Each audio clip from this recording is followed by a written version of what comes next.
సింహం సింగల్గా గెలుస్తుంది. 100 మంది వచ్చిన గుంపు వచ్చినా గెలిచేదో లేదు. అది సింహం సింగల్గా వస్తుంది. జగన్మోహన్ రెడ్డి గారు 24లో ముఖ్యమంత్రిగా ప్రమాణ స్వీకారం చేస్తారు. సింహం సింగిల్ వచ్చింది, సింహం సింగిల్ వచ్చిన ప్రతిసారి ఈ డైలాగ్ నా ముందు చెప్పొద్దు, పిచ్చుకొక్క అన్నాడు పవన్ కళ్యాణ్. ఈ మట్టు బోకర్ మాటలు, ఈ మొత్తం పనికిరాని మాటలు, బోకర్ మాటలు, ఈ మొత్తం పనికిరాదు. జూన్ 4వ తారీఖు చూడండి. అది ఇప్పుడు నువ్వు ఏడికి వచ్చావు చెప్పండి. మేము లేడపాడు నుంచి వచ్చాం, కోసూరు. జగన్ గారు వస్తున్నారని చూడడానికి వచ్చాం. నీ వయసు ఎంత? మాది 60 సంవత్సరాలు. 60 సంవత్సరాలు అంటే ఇంతలో ఎండలో జనం చూడ రావద్దు.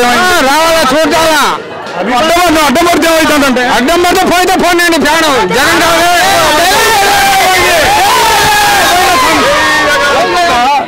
పోతే ప్రాణం పోనీ అంటారండి. పోతే జగన్ గారి కోసం ప్రాణం పోయిన అభిమానం, అది గుండె ఉంది అభిమానం. మేము లేడపాడు ఎండలో వచ్చాం.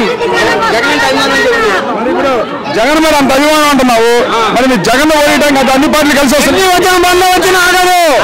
జూన్ 4వ తారీఖు చూడండి.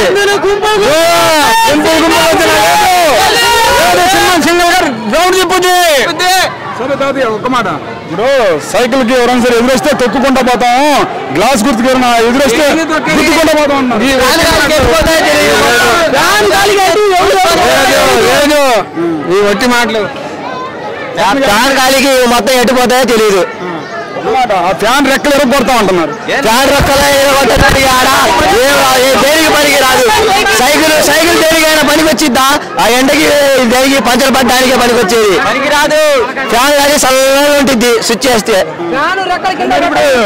జగన్ కి ఓట్లు వేద్దని చెప్పి షర్మిల కూడా చెబుతుంది కదా. ఎవరండి వాళ్ళు చెప్పడానికి ఓట్లు వేద్దని? మా ఇష్టాన్ని, మా అభిమానం, మేము వేస్తాం, జగన్కి వేస్తాం ఓట్లు. సార్ జగన్ అయితే జగన్ కొత్తగా 100 మంది వచ్చినా సింగిల్ గా వచ్చింది. పవన్ కళ్యాణ్ తొక్కేస్తాను పాతాళంగా అన్నాడు కదా జగన్ ని. జగన్ గారు తొక్కేస్తారు పవన్ కళ్యాణ్ కి. వాళ్ళంతా చిన్న పిల్లగాడు, జగన్ ని చిన్న పిల్లడు అన్న పవన్ కళ్యాణ్ ని. మరి జగన్ పిల్ల బచ్చా నా చేతిలో చంద్రబాబు అన్నాడు కదా. 23 సీట్లకి సీఎం అవుతారండి. 23 సీట్లకి వాడు సీఎం అవుతారా? పవన్ కళ్యాణ్ 23 సీట్లకి వాడు సీఎం ఎట్లా చేస్తాడు?